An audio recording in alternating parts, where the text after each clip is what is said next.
ಎಲ್ಲರೂ ಸಮಾನರು ಯಾಕೆ? ಎಲ್ಲಿಂದ ಬಂತು ಜಾತಿ? ವೇದಗಳಲ್ಲಿ, ಉಪನಿಷತ್ತುಗಳಲ್ಲಿ, ಶಾಸ್ತ್ರಗಳಲ್ಲಿ, ಆಗಮಗಳಲ್ಲಿ ಎಲ್ಲಿಯೂ ಕೂಡ ಜಾತಿ ಎನ್ನುವುದು ಇಲ್ಲವೇ ಇಲ್ಲ. ಇದು ನಾವುಗಳೇ ನಿರ್ಮಾಣ ಮಾಡಿಕೊಂಡದ್ದು. ಹೇಗೆ ನಿರ್ಮಾಣ ಮಾಡಿಕೊಂಡವಿ? ಅದಕ್ಕೆ ಬಸವಣ್ಣನವರು ಹೇಳ್ತಾರೆ, ಎಲ್ಲರ ಹುಟ್ಟು ಒಂದೇ, ಹೊಲೆಗಂಡನದ ಪಿಂಡದ ನೆಲಗಾಶ್ರಯವಿಲ್ಲ, ಜಲಬಿಂದುವಿನ ವ್ಯವಹಾರ ಒಂದೇ, ಆಶೆ ಆಮಿಷ ರೋಷ ಹರ್ಷ ವಿಷಯಾದಿಗಳೆಲ್ಲ ಒಂದೇ, ಏನನ್ನೋದು ಏನ ಕೇಳಿ ಏನು ಫಲ, ಕುಲಜನು ಅನ್ನುವುದಕ್ಕೆ ಯಾವುದೂ ದೃಷ್ಟ. ಎಂತ ಮಾತನ್ನು ಹೇಳ್ತಾರೆ? ಹೊಲೆಗಂಡನದ ಪಿಂಡದ ನೆಲಗಾಶ್ರಯವಿಲ್ಲ, ಎಲ್ಲರೂ ಜನ್ಮ ತಾಳುವುದು ಒಂದೇ ರೀತಿ. ಜನ್ಮ ತಾಳದ ಮೇಲೆ ಬೆಳೀತಾ ಬೆಳೀತಾ ಹೇಳ್ತಾರೆ, ಆಶಯ ಆಮಿಷ ರೋಷ ಹರ್ಷ ಸಹಜವಾಗಿ ನಮ್ಮನ್ನು ಆಕ್ರಮಿಸಿಕೊಂಡು ಬಿಡ್ತವೆ. ಬೆಳೀತಾ ಇವೆಲ್ಲವೂ ನಮ್ಮನ್ನು ಆಕ್ರಮಿಸಿಕೊಂಡು ಬಿಡ್ತವೆ. ಏನನ್ನುವುದು ಏನ ಕೇಳಿ ಏನು ಬೇಡ. ಎಷ್ಟು ಜ್ಞಾನವನ್ನು ಪಡೆದರೂ, ಎಂಥ ಶಿಕ್ಷಣವನ್ನು ಪಡೆದರೂ ಕೂಡ ಇವುಗಳಿಂದ ಮುಕ್ತಿಯನ್ನು ಪಡೀಲಿಕ್ಕೆ ಆಗುವುದಿಲ್ಲ. ಇವು ಆ ಗುಣಗಳು ನಮ್ಮಲ್ಲಿ ಸಹಜವಾಗಿ ಬರ್ತಾವಲ್ಲ. ಆದ್ದರಿಂದ ಕುಲಜನು ಎಂಬುದಕ್ಕೆ ಯಾವುದು ದ್ರಷ್ಟ ಏನಿದೆ ಅಂದರೆ ಏನು ಸಾಕ್ಷಿ ಇದೆ? ಹುಟ್ಟಿನಿಂದ ಸಮಾನರು, ಬೆಳೀತಾ ಸಮಾನರು, ಸ್ವಭಾವದಲ್ಲಿ ಸಮಾನರು, ವಿಷಯಾದ ಸುಖಗಳಲ್ಲಿ ಕೂಡ ನಾವು ಸಮಾನರಿರುವಾಗ ನಾವು ಬೇರೆ ಬೇರೆ ಹೇಗೆ ಆಗ್ತೇವೆ? ಎಂಥ ಸುಂದರವಾದ ಕಲ್ಪನೆ. ಆದ್ದರಿಂದ ಹೇಳಿದರು, ಕಾಸಿ ಕಮ್ಮಾರನಾದ ಬೀಸಿ ಮಡಿವಾಳನಾದ ಹಾಸನಿಕ್ಕಿ ಸಾಲಿಗನಾದ ವೇದವನ್ನು ಓದಿ ಹಾರವನಾದ ಕರ್ಣದಲ್ಲಿ ಜನಿಸಿದವರುಗಳೇ. ಕರ್ಣದಲ್ಲಿ ಯಾರು ಜನಿಸಿದ್ದಾರೆ? ಜಾತಿ ಹೇಗೆ ಬಂದು ನಮ್ಮ ಉದ್ಯೋಗದ ಮೇಲೆ ಬಂದಲ್ಲ. ಒಂದು ಕೀಳಕಾಯಕ ಮಾಡುವವರಿಗೆ ಕೀಳು ಜಾತಿ ಅಂತ ನಾವು ಹೆಸರಿಟ್ಟಿವಲ್ಲ, ಯಾವ ನ್ಯಾಯವಿದೆ ಇದರಲ್ಲಿ? ಅದಕ್ಕಾಗಿ ಬಸವಣ್ಣನವರು ಶ್ರೇಷ್ಠ ಸೂತ್ರವನ್ನು ಮಾಡಿದರು. ಎಂಥ ಕೀಳು ಕಸವನ್ನು ಕೂಡ ಕಾಯಕವನ್ನಾಗಿ ಹೇಳಿದರು. ಎಂಥ ಕೀಳು ಕಸವಿರಲಿ, ಅದು ಕಾಯಕದ ಸ್ಥಾನದಲ್ಲಿ. ಕಾಯಕವೇ ಕೈಲಾಸವೆಂದರು, ಭಕ್ತನ ಮನೆಯೇ ಕೈಲಾಸಪುರವಾಯಿತು. ನೋಡಿ ಎಂತ ಉದಾತ್ತ ಚಿಂತನೆ ಮಾಡಿದ್ರು. ಎಲ್ಲಿಂದ ಪ್ರಾರಂಭ, ರೂಟ್ ಕಾಸ್ ನೋಡಿದ್ರು. ಇದು ನಮ್ಮ ಶರಣರ ಆಶಯವನ್ನ ಒಳಹೊಕ್ಕು ನೋಡಿದಾಗ ವಚನ ದರ್ಶನ ನಮ್ಗೆ ಅವ್ರದ್ದು ಏನಿತ್ತು ಒಳಗಡೆ ಒಳಹೊಕ್ಕು ನೋಡಿದಾಗ ಗೊತ್ತಾಗುತ್ತೆ ನಮಗೆಲ್ಲ ಏನಿತ್ತು. ಅದಂದ್ರೆ ಮನುಷ್ಯ ಅಲ್ಲಿ ಹುಟ್ಟಿನಿಂದ ನಾವೆಲ್ಲರೂ ಒಂದೇ ಇರುವಾಗ ಇದು ಮಾನವ ನಿರ್ಮಿತವಾದಂಥದ್ದಲ್ಲ, ಇದಕ್ಕೆ ಕಾಯಕದಿಂದ ಬಂದದ್ದು. ಇದು ಕಸಬಿನಿಂದ ಈ ಜಾತಿ ಬಂದಲ್ಲ, ಇದನ್ನೇ ಕಿತ್ತೊಗೆದುಬಿಡೋಣ. ಇದು ರೂಟ್ ಕಾಸ್ ಏನಿದೆಯಲ್ಲ, ಆ ಕಸಬನ್ನ ಕಾಯಕವನ್ನಾಗಿ ಮಾಡೋಣ. ಕಾಯಕ ಅಂದರೆ ಯಾವುದು? ನಾವು ಮಾಡುವ ಉದ್ಯೋಗ ಕಾಯಕವಲ್ಲ. ಕಾಯಕ ಅನ್ನುವ ಶಬ್ದಕ್ಕೆ ಯಾವ ಭಾಷೆಯಲ್ಲಿ ಒಂದು ಅನುವಾದವನ್ನು ಮಾಡಲಿಕ್ಕೆ ಮತ್ತೊಂದು ಪರ್ಯಾಯ ಶಬ್ದವಿಲ್ಲ ಅದಕ್ಕೆ ಕಾಯಕಕ್ಕೆ. ಕಾಯಕವೆಂದರೆ ಉದ್ಯೋಗವಲ್ಲ, ಉದ್ಯೋಗದೊಂದಿಗೆ ಉಪಾಸನೆ ಬೆರೆತುಕೊಂಡಾಗ ಅದಕ್ಕೆ ಕಾಯಕ ಅಂತ. ಉಪಾಸನೆ ಅಂದರೆ ಅದೇ ದಾಸೋಹ. ಅದೇ ದಾಸೋಹ ಅಂದ್ರೆ ದಾಸೋಹ ಕಾಯಕದ ಸಾರ್ಥಕತೆಯನ್ನು ಹೇಳುತ್ತೆ, ಕಾಯಕದ ಪರಿಪೂರ್ಣತೆಯನ್ನು ಹೇಳುತ್ತೆ ದಾಸೋಹ. ಮೂರು ಶ್ರೇಷ್ಠವಾದಂಥ ಆರ್ಥಿಕ ತತ್ವ ಸಿದ್ಧಾಂತಗಳನ್ನು ಹೇಳಿದರು. ಒಂದು ಕಾಯಕ, ಎರಡನೇದು ದಾಸೋಹ, ಮೂರನೇದು ಪ್ರಸಾದ. ಪ್ರಾಮಾಣಿಕ ದುಡಿಮೆ, ಸತ್ಯ ಶುದ್ಧ ಕಾಯಕವೇ ಅದು ಪ್ರಾಮಾಣಿಕ ದುಡಿಮೆ. ಅದಕ್ಕೆ ಅದನ್ನೇ ಕಾಯಕ. ಯಾವುದೇ ದುಡಿಮೆ ಇರಲಿ, ಪ್ರಾಮಾಣಿಕತೆಯಿಂದ ಸತ್ಯ ಶುದ್ಧತೆಯಿಂದ ನಾವು ಕೆಲಸ ಮಾಡಿದಾಗ ಅದು ಕಾಯಕವಾಗುತ್ತದೆ. ಅಷ್ಟಕ್ಕೆ ಅದು ಕಾಯಕವಾಗುವುದಿಲ್ಲ. ನನಗೆ ಬಂದಂಥ ಒಂದು ಆದಾಯದಲ್ಲಿ ಮತ್ತೆ ಒಂದಿಷ್ಟನ್ನು ದಾಸೋಹ ಮಾಡಿದಾಗ ಮಾತ್ರ ಕಾಯಕವಾಗುತ್ತದೆ, ಇಲ್ಲದಿದ್ರೆ ಕಾಯಕವಾಗುವುದಿಲ್ಲ. ದಾಸೋಹ ಎಂದರೆ ಸಮರ್ಪಕ ವಿತರಣೆ. ಸಮರ್ಪಕ ವಿತರಣೆ ದಾಸೋಹ, ಮತ್ತೊಬ್ಬರಿಗೆ ಕೊಡುವುದಕ್ಕೆ ಸಮರ್ಪಕ ವಿತರಣೆ. ಮತ್ತೊಂದು ಪ್ರಸಾದ. ಪ್ರಸಾದ ಅಂದರೆ ಸಮರ್ಪಕ ಬಳಕೆ. ಎಷ್ಟೊಂದು ನಾವು ಕನ್ಸ್ಯೂಮರಿಸಮ್ ಅನ್ನು ನೋಡ್ತಾ ಇದ್ದೀವಿ ಸಮಾಜದಲ್ಲಿ. ಕೊಳ್ಳು ಭಾರತತನವನ್ನು, ಸಂಸ್ಕೃತಿಯನ್ನು ನಾವು ನೋಡ್ತಾ ಇದ್ದೀವಿ. ಕಂಡದ್ದನ್ನೆಲ್ಲ ಕೊಳ್ಳಬೇಕು ಅನ್ನೋದನ್ನ ನೋಡ್ತಾ ಇದ್ದೀವಲ್ಲ. ಶರಣರು ಅದನ್ನೇ ಹೇಳಿದರು. ಏನು ಭಗವಂತ ನಿಮಗೆ ಏನು ಕೊಟ್ಟಿದ್ದಾನೆ ಅದು ಸಂಪೂರ್ಣವಾಗಿ ನಿಮಗಲ್ಲ. ಅದರಲ್ಲಿ ಒಂದು ಭಾಗವನ್ನು ನೀನು ಸಮಾಜಕ್ಕೆ ಅರ್ಪಿಸಿ ನೀನು ಸರಳ ಜೀವನವನ್ನು ನಡೆಸಿದಾಗ ಅದು ಭಗವಂತನ ಪ್ರೀತಿಗೆ ಪಾತ್ರ ನೀವು ಆಗ್ತೀರಿ ಎನ್ನುವ ಮಾತನ್ನು ಹೇಳ್ತಾರೆ. ಮೌಲ್ಯಾಧಾರಿತ ಮಾನವ, ಸಂಪದ್ಭರಿತ ಸಮಾಜ, ಶರಣರ ಚಿಂತನೆ. ಶ್ರೀಮಂತ ವ್ಯಕ್ತಿತ್ವ ಸಾಧಾರಣ ಒಂದು ಸಮಾಜವನ್ನು ಅಪೇಕ್ಷೆ ಮಾಡಲಿಲ್ಲ ಶರಣರು. ಮೌಲ್ಯಾಧಾರಿತ ವ್ಯಕ್ತಿತ್ವ, ನಮ್ಮ ವ್ಯಕ್ತಿತ್ವ ಎಲ್ಲ ಮೌಲ್ಯಗಳನ್ನ ಧಾರಣೆ ಮಾಡಿಕೊಂಡಂತ ವ್ಯಕ್ತಿತ್ವ ಇರಬೇಕು. ಹಾಗೆ ಶ್ರೀಮಂತ ಸಮಾಜ ಬೇಕು. ಯಾವ ಸಮಾಜದಲ್ಲಿ ಬಡವ ಬಲ್ಲಿದ ಅನ್ನುವುದು ಗ್ಯಾಪ್ ಇದೆ ನೋಡಿ, ಅದು ಆ ಒಂದು ಅಂತರವು ಅತಿ ಹೆಚ್ಚಾದಾಗ ಅದು ಶ್ರೇಷ್ಠ ಸಮಾಜವಾಗಲಿಕ್ಕೆ ಸಾಧ್ಯವಿಲ್ಲ. ಈಗಲೇ ನೋಡ್ತಾ ಇದ್ದೀವಿ ನಾವು, ಹಿಂದಿನ ಕಾಲದಲ್ಲಿ ಎಲ್ಲಿ ಕಳ್ಳತನವಾಗಲಿ, ಇವೆಲ್ಲ ದರೋಡೆಗಳಾಗಲಿ, ಕೊಲ್ಲುವುದಾಗಲಿ ಮತ್ತೊಂದು ಇರಲಿಲ್ಲ. ಯಾಕೆ ಹೆಚ್ಚಾಗಿದೆ? ಈಗ ರಾತ್ರಿ ವೇಳೆ ಯಾರಾದರೂ ಒಂದು ಹೆಣ್ಮಕ್ಳು ಅಡ್ಡಾಡ್ಲಿಕ್ಕೆ ಆಗೋದಿಲ್ಲ, ಕೈಯಲ್ಲಿ ಏನಾದರೂ ಬೆಳೆಯುವ ತಿನಿಸುಗಳನ್ನು ಇಟ್ಕೊಂಡು ನಾವು ಹೊರಗಡೆ ಹೋಗ್ಲಿಕ್ಕೆ ಆಗೋದಿಲ್ಲ. ಯಾಕೆ? ಸಮಾಜವನ್ನು ನಿರ್ಲಕ್ಷ್ಯ ಮಾಡುವುದು. ವ್ಯಕ್ತಿ ಜೀವನ ಸಾಮಾಜಿಕ ಜೀವನ ಬೇರೆ ಬೇರೆ ಅಲ್ಲವೇ ಅಲ್ಲ. ವ್ಯಕ್ತಿ ಜೀವನ ಸಾಮಾಜಿಕ ಜೀವನ ಒಂದು ಮತ್ತೊಂದನ್ನು ಬೆಸೆದುಕೊಂಡಿವೆ ಇವೆ, ಎರಡೂ ಪೂರಕವಾಗಿವೆ. ವ್ಯಕ್ತಿ ಜೀವನದಲ್ಲಿ ಸಾಮಾಜಿಕ ಒಂದು ಹಿತ, ಸಾಮಾಜಿಕ ಜೀವನದಲ್ಲಿ ವ್ಯಕ್ತಿಗತ ಸಾರ್ಥಕತೆ, ಇವು ಎರಡೂ ಇದ್ದಾಗ ಮಾತ್ರ ಶ್ರೇಷ್ಠ ಸಮಾಜ ನಿರ್ಮಾಣ. ಆಗ ಮಾತ್ರ ನಾವು ಸುಖ ಶಾಂತಿ ನೆಮ್ಮದಿಯಿಂದ ಬದುಕಲಿಕ್ಕೆ ಸಾಧ್ಯವಾಗುತ್ತೆ. ಆದ್ದರಿಂದ ಸಮಾಜವನ್ನು ನಾವು ನಿರ್ಲಕ್ಷ್ಯ ಮಾಡ್ಕೊಂಡು ಬಂದಿರ್ತಲ್ಲ, ಶರಣರು ಒತ್ತು ಕೊಟ್ಟಿದ್ದು ಆ ಸಮಾಜ ನಿರ್ಮಾಣಕ್ಕೆ. ಇದು ವಚನ ದರ್ಶನ ಆಗಬೇಕಾದದ್ದು ಇಲ್ಲಿ. ವಚನ ದರ್ಶನದ ಮೂಲಕ ನಮಗೆ ಸಮಾಜ ದರ್ಶನವಾಗಬೇಕು. ಸಮಾಜ ಅಂದರೆ ಏನು ಅನ್ನೋದನ್ನೇ ನಾವು ತಿಳ್ಕೊಂಡಿಲ್ಲ. ಸಮಾಜದಲ್ಲಿ ಬದುಕಿ ಆ ಸಮಾಜದ ಋಣವನ್ನ ಹೇಗೆ ತೀರಿಸಬೇಕು ಎನ್ನುವ ಒಂದು ಕೂಡ ನಾವು ತಿಳಿದುಕೊಂಡಿಲ್ಲ. ಇನ್ನು ಮೂರನೆಯದಾಗಿ ಮಾರ್ಕ್ಸ್ ಈ ವಚನಗಳಿಂದ ಮಾರ್ಕ್ಸ್ವಾದಿ ಸಮಾಜವಾದ ದೃಷ್ಟಿಕೋಣೆಯಿಂದ ನೋಡ್ತಾ ಇದ್ದಾರಲ್ಲ, ಬಸವಣ್ಣನವರ ಬಸವಾದಿ ಶರಣರ ಆರ್ಥಿಕ ತತ್ವ ಸಿದ್ಧಾಂತಗಳೇನದವಲ್ಲ, ಮಾರ್ಕ್ಸ್ ತತ್ವ ಸಿದ್ಧಾಂತಕ್ಕೆ ಸಂಪೂರ್ಣವಾಗಿ ವಿರೋಧವಾದಂಥ ತತ್ವ ಸಿದ್ಧಾಂತಗಳು. ಮಾರ್ಕ್ಸ್ ತತ್ವ ಸಿದ್ಧಾಂತದಲ್ಲಿ ಆಧ್ಯಾತ್ಮಿಕ ಇಲ್ಲೇ ಇಲ್ಲ. ಆಧ್ಯಾತ್ಮ ಅನ್ನೋದು ಇಲ್ಲವೇ ಇಲ್ಲ. ಪ್ರತಿಯೊಬ್ಬ ವ್ಯಕ್ತಿಯು ದುಡಿಯಬೇಕು, ಬಂದದ್ದರಲ್ಲಿ ತನಗೆ ಎಷ್ಟು ಬೇಕು, ತನಗೆ ಅಗತ್ಯತೆಯನ್ನು ಮೀರಿದ್ದೆಲ್ಲ ರಾಜ್ಯಕ್ಕೆ ಹೋಗಬೇಕು ಅನ್ನೋದು ಇದು ಮಾರ್ಕ್ಸ್ವಾದ. ಕಾರ್ಲ್ ಮಾರ್ಕ್ಸ್ ಅದನ್ನು ಬರೆದಲ್ಲ ಪುಸ್ತಕವನ್ನು, ಕಾರ್ಲ್ ಮಾರ್ಕ್ಸ್ ಬರೆದ ಆಗ ಆಗಿನ ಕಮ್ಯುನಿಸ್ಟ್ ಮ್ಯಾನಿಫೆಸ್ಟೋ, ದಾಸ್ ಕ್ಯಾಪಿಟಲ್ ಅನ್ನುವಂತಹ ಪುಸ್ತಕಗಳನ್ನ ಬರೆದಿಲ್ಲ. ಆ ಪುಸ್ತಕದಲ್ಲಿ ಹೇಳಿದ್ದು ಇದೆ. ಏನಾಯಿತು? ಯಾವ ಸಮಾಜವನ್ನು, ಯಾವ ರಾಷ್ಟ್ರವನ್ನು ನಾವು ಕೇವಲ ಭೌತಿಕ ಪ್ರಗತಿಯ ಮೇಲೆ, ಆರ್ಥಿಕ ಒಂದು ಪ್ರಗತಿಯ ಮೇಲೆ ಕಟ್ಟಲಿಕ್ಕೆ ಹೋದ್ರೆ ಆ ಸಮಾಜವಾಗಲಿ ರಾಷ್ಟ್ರವಾಗಲಿ ಬಹಳ ದಿನಗಳವರೆಗೆ ನಿಲ್ಲಲಿಕ್ಕೆ ಸಾಧ್ಯವಿಲ್ಲ. ಹೇಗೆ ಕಟ್ಟಬೇಕು? ರಾಷ್ಟ್ರವನ್ನ, ಸಮಾಜವನ್ನ ಆಧ್ಯಾತ್ಮಿಕ ತಳಹದಿ ಮೇಲೆ ಕಟ್ಟಬೇಕು. ಭಾರತ ಆಧ್ಯಾತ್ಮಿಕ ತಳಹದಿ ಮೇಲೆ ಕಟ್ಟಲ್ಪಟ್ಟಿದೆ. ಭಾರತ ಆಧ್ಯಾತ್ಮಿಕ ತಳಹದಿ ಮೇಲೆ ಕಟ್ಟಲ್ಪಟ್ಟಿದೆ. ಆದ್ದರಿಂದ ಭಾರತ ಯಾವುದಕ್ಕಾಗಿ ಆಶೆ ಪಡ್ತೀವಿ ಮೊದಲಿನಿಂದಲೂ ಕೂಡ, ದಯವಿಟ್ಟು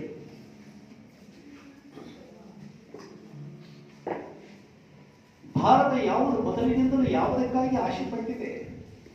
ಭಾರತ ಅಂದ್ರೆ ಏನು? ಯಾವ ರಾಷ್ಟ್ರವು ಸದಾ ಬೆಳಗಿನ ಕುರಿತು ಆಲೋಚನೆ ಮಾಡ್ತಾ ಇರುತ್ತೋ ಅಂತ ರಾಷ್ಟ್ರವನ್ನ ಭಾರತ ಅಂತ ಕರೆದು. ಇಲ್ಲಿ ಬೆಳಕು ಅಂದ್ರೆ ಜ್ಞಾನದ ಬೆಳಕು.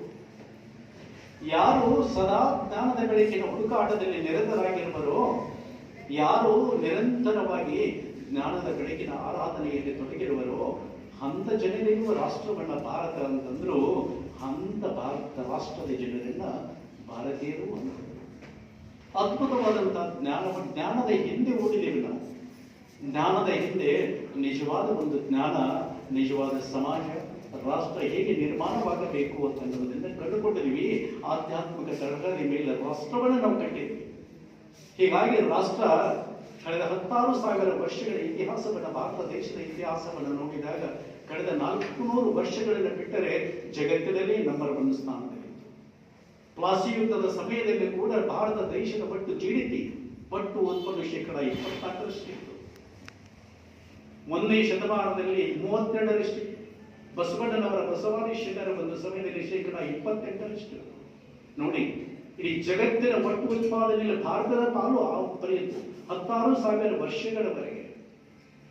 400 ವರ್ಷಗಳವರೆಗೆ ನಾವು ಹಿಂದೆ ಬಿದ್ದದ್ದು ಯಾಗಿರುತ್ತೆ? ನಾವು ನಮ್ಮನ್ನು ಅರಿತುಕೊಳ್ಳಲಿಲ್ಲ, ನಮ್ಮ ಪರಂಪರೆಯನ್ನು ಗೊತ್ತು ಮಾಡಿಕೊಳ್ಳಲಿಲ್ಲ, ನಮ್ಮ ಸಂಸ್ಕೃತಿಯನ್ನು ನಾವು ಅನುಷ್ಠಾನಕ್ಕೆ ತರಲಿಲ್ಲ. ನಾವು ನಮ್ಮನ್ನು ಮರೆತೀವಿ, ನಮ್ಮ ಭಾರತೀಯ ಚಿಂತನೆಗಳನ್ನು ಮರೆತೀವಿ, ಭಾರತವೇ ಭಾರತವನ್ನು ಮರೆತುಬಿಟ್ಟು. ಹೀಗಾಗಿ ಮತ್ತೊಬ್ಬರ ಗುಲಾಮರಾಗಿ ಅನೇಕ ವರ್ಷಗಳವರೆಗೆ ಬದುಕನ್ನು ಸಾಗಿಸಿರಲಿಲ್ಲ. ಈಗ ಆಗಬೇಕಾಗಿದೆ ಏನು? ಈಗಲಾದರೂ ಎಚ್ಚೆತ್ತುಕೊಳ್ಳಬೇಕು. ಯಾರೋ ಒಬ್ಬರು ಅದನ್ನ ಭೌತಿಕ ಪ್ರಗತಿಯ ಮೇಲೆ, ಮಾರ್ಕ್ಸ್ ಸಿದ್ಧಾಂತದ ಮೇಲೆ ದೇಶವನ್ನು ಸಮಾಜವನ್ನು ಕಟ್ತೀನಿ ಅಂತ ಬಂದಾಗ ಹೇಳಬೇಕು, ಇದು ನೀತಿಯಲ್ಲ. ಭಾರತ ದೇಶ 10,000 ವರ್ಷಗಳ ಅನುಭವದಿಂದ ಎಕ್ಸ್ಪೆರಿಮೆಂಟ್ ಮಾಡಿ ಒಂದು ರಾಷ್ಟ್ರವನ್ನು ಕಟ್ಟಿದೆ. ಸ್ವಾಮಿ ವಿವೇಕಾನಂದರು ಹೇಳಿದರು, ಯಾವ ರಾಷ್ಟ್ರವು ಆಧ್ಯಾತ್ಮದ ತರಹದ ಮೇಲೆ ಕಟ್ಟಲ್ಪಡುತ್ತೋ ಆ ರಾಷ್ಟ್ರವು ಒಂದೆರಡು ಸಾರಿ ಬಿದ್ದರೂ ಕೂಡ ಮತ್ತೆ ಚೇತರಿಸಿಕೊಂಡ ಮೇಲೆ ಹೇಳುತ್ತೆ. ಆದರೆ ಯಾವ ರಾಷ್ಟ್ರವು ಕೇವಲ ಭೌತಿಕ ಪ್ರಗತಿಯ ಮೇಲೆ ಕಟ್ಟಲ್ಪಡುತ್ತೋ ಒಮ್ಮೆ ಬಿದ್ದ ಮೇಲೆ ಮತ್ತೆ ಮೇಲೆ ಇರುವುದಿಲ್ಲ. ಚೈನಾ ದೇಶ ಕಟ್ಟಲ್ಪಟ್ಟಿದೆ. ಈಗ ಎಂದು ಬಿಡುತ್ತೋ ಬಿದ್ದಾಗ ಮಾತ್ರ ಮತ್ತೆ ಮೇಲೆ ಇರಲಿಕ್ಕೆ ಸಾಧ್ಯವೇ ಇಲ್ಲ. ಅಮೆರಿಕದ ಯುರೋಪ್ ರಾಷ್ಟ್ರಗಳನ್ನ ನಾವು ನೋಡ್ತಾ ಇದ್ದೇವೆ. Downward trend in the economies of Europe and America. ಯಾಕೆ? ಅದು ಎಕ್ಸ್ಪೆರಿಮೆಂಟ್ ಮಾಡಿ ರಾಷ್ಟ್ರವನ್ನು ಕಟ್ಟಿದ್ದಲ್ಲ. ಶರಣರ ಆಶೆ ಇದೇ ಇತ್ತು.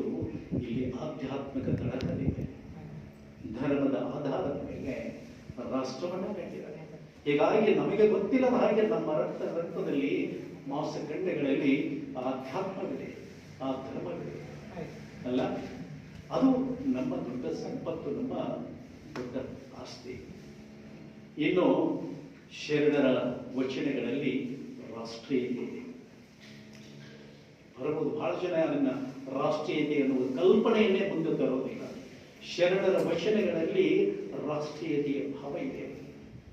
ರಾಷ್ಟ್ರವನ್ನು ಹೇಗೆ ರಾಷ್ಟ್ರವಿರಬೇಕು ಎನ್ನುವುದನ್ನು ಚಿಂತನೆ ಮಾಡಿದರು.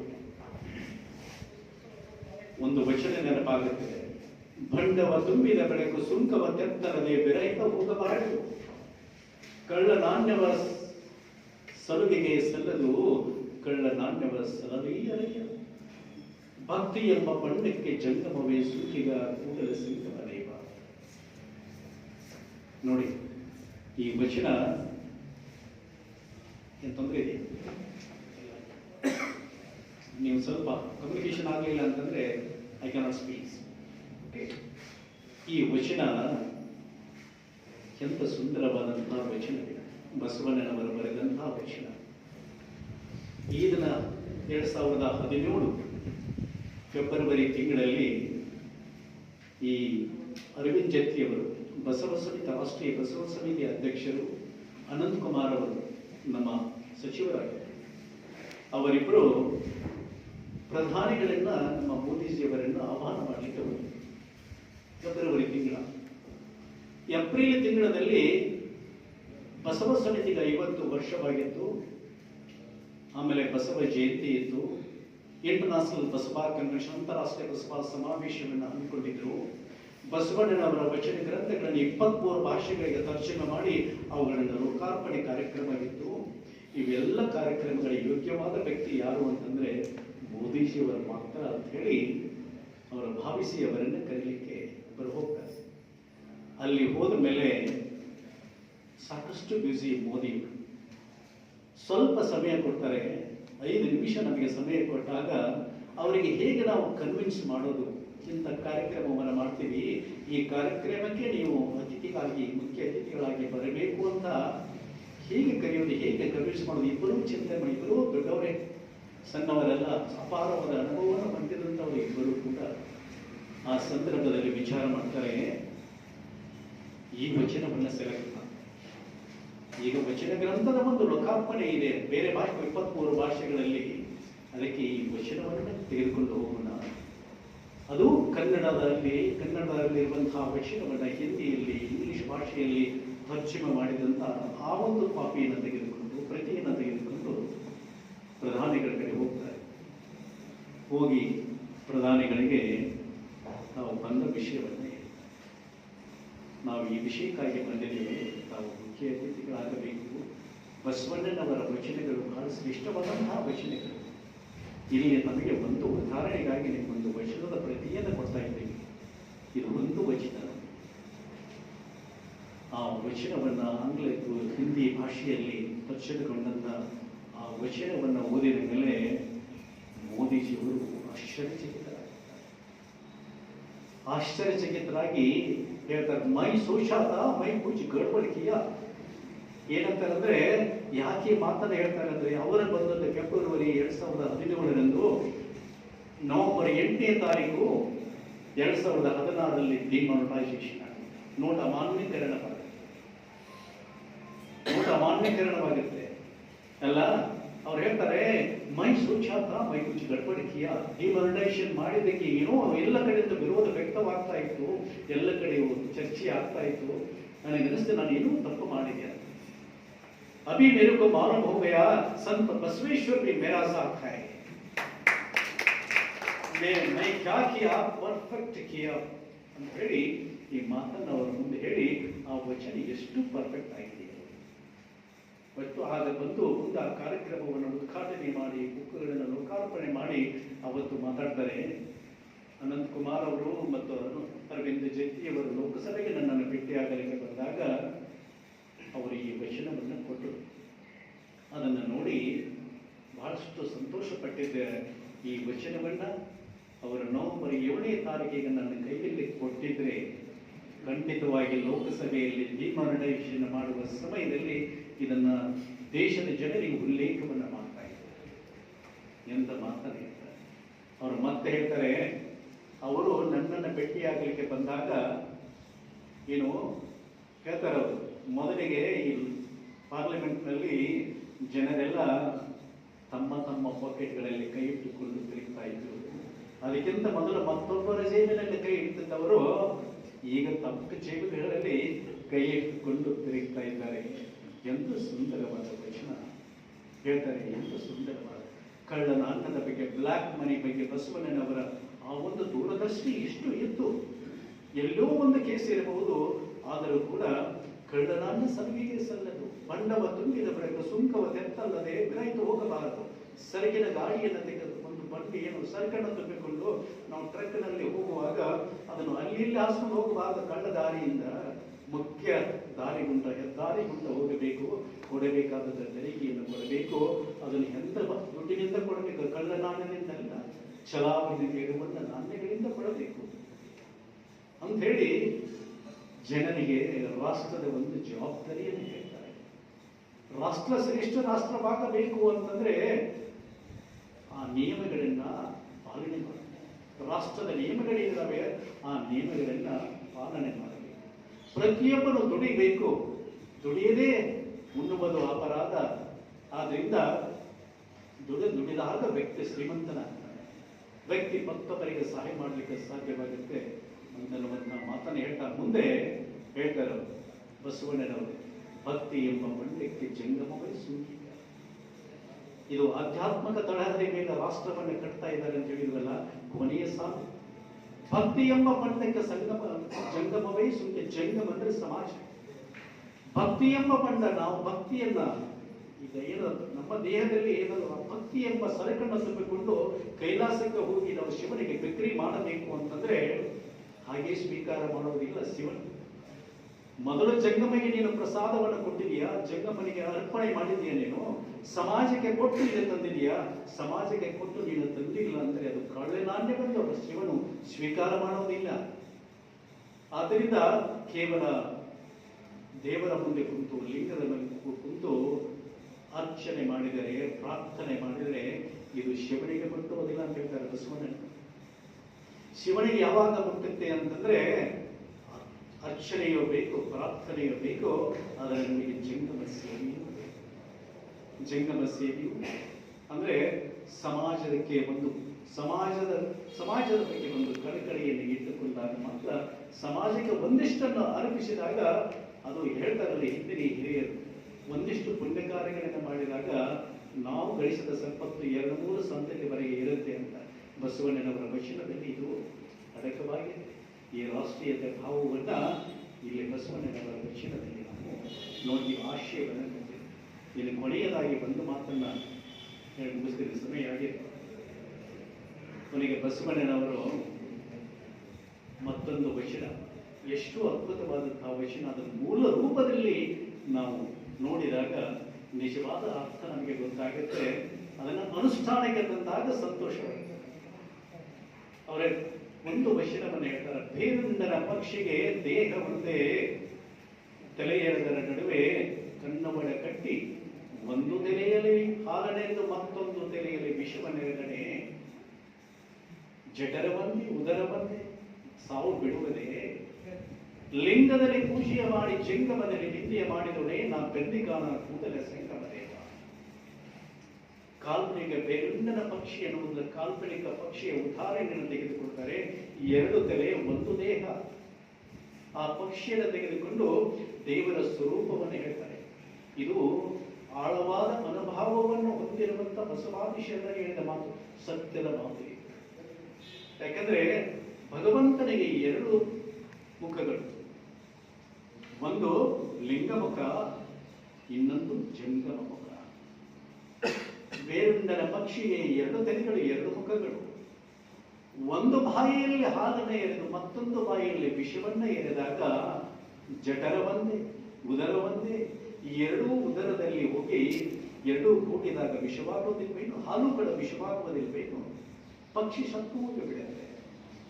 ಆದ್ದರಿಂದ ಲಿಂಗದಲ್ಲಿ ಪೂಜೆಯ ಮಾಡಿ ಜಂಗಮದಲ್ಲಿ ನಿಂದೆಯ ಮಾಡಿದೊಡೆ ನಾ ಬೆಂದೆಕಾನ ಕೂಡಲೇ ಸಂಗಮ ದೈವ. ಕೇವಲ ಲಿಂಗಾರ್ಚನೆಯನ್ನು ಮಾಡ್ತಾ, ಕೇವಲ ಭಗವಂತನಲ್ಲಿ ಒಂದು ಕುಂತು ಪ್ರಾರ್ಥನೆಯನ್ನು ಮಾಡ್ತಾ ಜಂಗಮನನ್ನು ನಿಂದೆಯ ಮಾಡಿದರೆ ಸಮಾಜ ಹೇಗಿದ್ರೆ ಏನು ನನಗೆ ಅದಕ್ಕೆ ಬೇಕು, ಹೇಗಾದರೆ ಇರಲಿ, ಸಮಾಜದ ಒಂದು ಚಿಂತೆ ನನಗೆ ಯಾಕೆ ಅನ್ನುವ ಭಾವ ನಿನ್ನಲ್ಲಿ ಬಂದಾಗ ನಾ ಬೆಂದೆಕಾನ ಕೂಡಲೇ ಸಂಗಮ ದೈವ, ಭಗವಂತನ ಜ್ಯೋತಿ.